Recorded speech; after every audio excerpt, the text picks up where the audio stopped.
ముఖ్యంగా ఆర్ఎస్ఎస్ కార్యకర్తలు కానీ బీజేపీ పార్టీకి సంబంధించినటువంటి కార్యకర్తల నాయకులు ఇట్లా గుళ్ళ మీద మాట్లాడినప్పుడు లేకపోతే మోదీ గారు అరే ఆకలి ఈ రాకెట్ సైన్స్లో కాదు కావాల్సింది ముందు ఆకలి కాదే కాదు నేను పెట్టిన సెంటెన్సెస్ తో పాటు అన్నాను. నేను తో పాటుని మార్చేసి ఎడిట్ చేసి మరి కాదే అని చెప్పేసి ఏం పెట్టారు ఎగ్జాక్ట్లీ ఏం పెట్టానంటే రాకెట్ సైన్స్ తో పాటు ఆకలితో అలమటించే వాళ్ళని చూడండి అన్నయ్య తో అని పెట్టాను. వాళ్ళు అక్కడ రాకెట్ సైన్స్లు కాదు అని చెప్పి అలా మార్చడం జరిగింది మార్ఫింగ్. ఇది ఎప్పుడు జరిగింది? రాకెట్ సైన్స్ జరిగింది జూలైలో. ఇది నాది గుడిలి జరిగింది మార్చ్లోనో ఫెబ్లోనో. సో అప్పుడు ఏం జరిగింది, కింద ఒక్కొక్కడు స్టార్ట్ చేశాడు. అందుబాక్స్ ఉంటారు కదా, మీ వాళ్ళు అసలు మసీద్లోకే పోకూడదు కదా, నువ్వు వాళ్ళ గురించి మాట్లాడుకో, ఇది చేసుకో.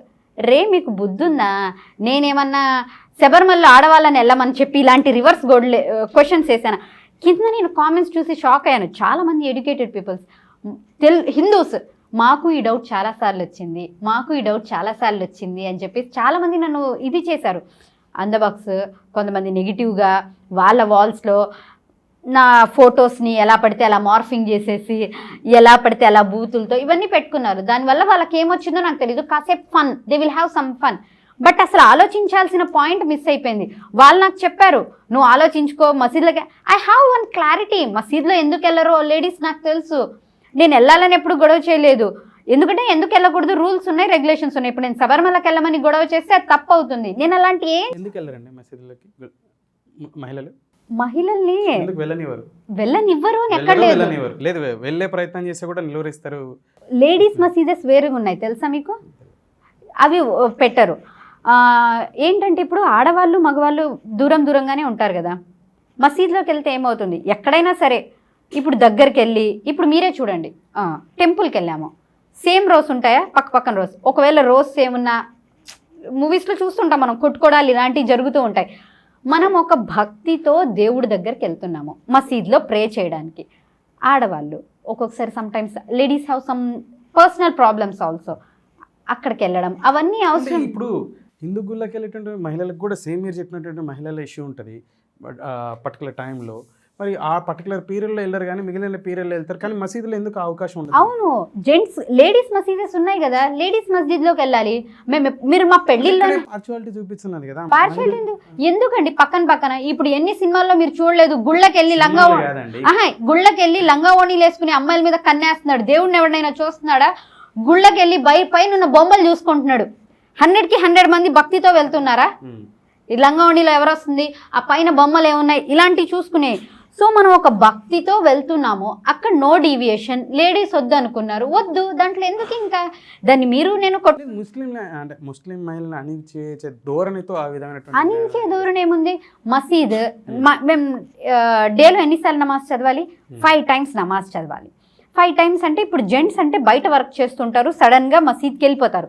లేడీస్ ఏంటి, పొద్దున్నే 5:30కి లేచి రెడీ అయిపోయి మసీద్కి వెళ్ళొచ్చి మళ్ళీ మధ్యాహ్నం వంట టైంలో లంచ్ టైంలో 1 o'clock వెళ్ళి మళ్ళీ 4:30కి వెళ్ళి మళ్ళీ 6:30కి వెళ్ళి 8:30కి. Is it possible to a lady? కాదు కదా, చేయలేరు కదా. పాసిబిలిటీ టైంలో ఉన్న సందర్భంలో వెళ్ళేటప్పుడు కూడా నిలువరిస్తారు. లేడీస్ మసీదెస్ ఉన్నాయండి. ఇప్పుడు నేను మన కువైట్ వెళ్ళాను, కువైట్లో నేను వెళ్ళి మసీద్లో నమాజ్ చేసి మరి ఆ ఫోటో పెట్టాను వైరల్. అప్పుడు ఒక్కడు మాట్లాడలేదే. అప్పుడు ఏమైపోయారు ఈ అందబాక్స్ అందరూ? మాట్లాడలేదు. నిజంగా భారతదేశంలో ఇప్పుడు మోదీ గారు 2014లో ప్రధాని అయిన తర్వాత ఆకలి తలమటించే వ్యక్తులు ఉన్నారా? అదంతా ప్రాలదొరడు జరిగిందని చెప్పేసి. ఆకలి తలమటించే వ్యక్తులు లేరా? మీరు అన్నదానాలు నేను అన్నదానాలు ఎందుకు చేస్తున్నాం మళ్ళీ ఉన్నారనే కదా జనాలు. చెప్పండి. తర్వాత చాలా మంది రోడ్ల మీద ఎందుకు చనిపోతున్నారు? అనాథ శవాలు ఎందుకు దొరుకుతున్నాయి? ఫుడ్ లేకే కదా. ఆకలి చావులు తగ్గాయా? ఇండియా పొజిషన్ లో పెరుగుతూ పోయింది. హంగర్ దాంట్లో పర్సంటేజ్ లో చూసుకుంటూ ఉంటే మనం స్టాటిస్టిక్స్ లెవెల్స్ అన్ని చూసుకుంటే మోడీ వచ్చాక ఇంకా పెరిగింది హంగర్ డ్రైవ్ లో. చెప్పండి మీరు. ఇప్పుడు మోదీ గారు వచ్చిన తర్వాత దేశ కీర్తిని ప్రపంచ దేశాలలో పెద్ద ఎత్తున పెంచారు, మీరేమో పేదరికంలో పెంచారని చెప్పేసి అంటా ఉన్నారు. సోషల్ మీడియాలో పెంచారు ఆయన, సోషల్ మీడియాలో పెంచారు.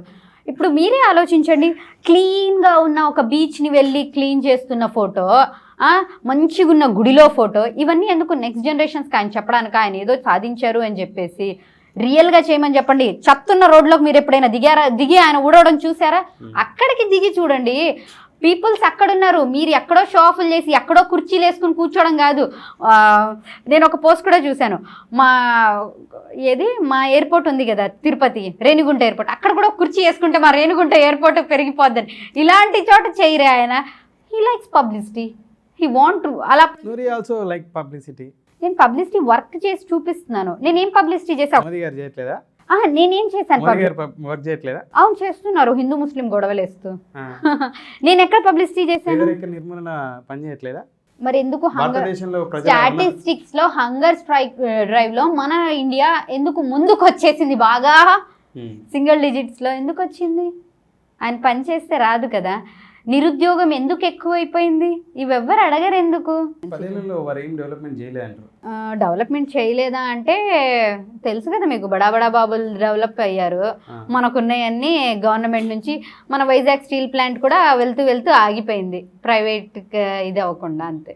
మోదీ గారిని విమర్శించినప్పుడు కానీ, ఇట్లా హిందూ గుళ్ళ మీద కామెంట్లు వేసినప్పుడు కానీ, ఇది హిందూకు సంబంధించినటువంటి వ్యక్తులు, సంఘాలు ఏవైతే ఉన్నాయో ఆర్ఎస్ఎస్కి సంబంధించిన కానీ, బీజేపీ పార్టీ నాయకులు కానీ మీకు ఎప్పుడైనా కాల్ చేయడం కానీ లేకపోతే థ్రెటన్ ఇవ్వడం ఏమైనా జరిగిందా?